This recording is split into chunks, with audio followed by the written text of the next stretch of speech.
கடல் விரால் தான் நம்ம வாங்கி வச்சுருக்கோம். இங்கே பாருங்கள், நல்லா கட் பண்ணி மசாலா போட்டு தவா ஃபிஷ் தான் நம்ம பண்ணிக்கிறோம். உடம்புக்கு நல்லது, அதனால் தவா ஃபிஷ் தான் நம்ம பண்ணிகிட்ருக்கோம்.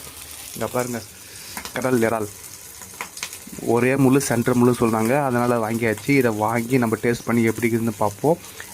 அதுக்கு பார்த்திங்கன்னா நம்ம தண்ணி சோறு, அதாவது பழைய சோறு தான் ரெடி பண்ணி வச்சுருக்கோம். அந்த பழைய சோறு இதை சாப்பிட போகிறோம். எப்படி டேஸ்ட் ஆகலன்னு நீங்கள் சொல்லுங்கள், தெரிஞ்சவங்க கமெண்ட் பண்ணுங்கள்.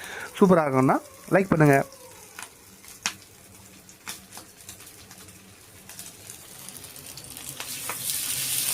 பழைய சாதம், இந்த மீன் வறுவல் எப்படி இருக்கும் பாருங்கள்.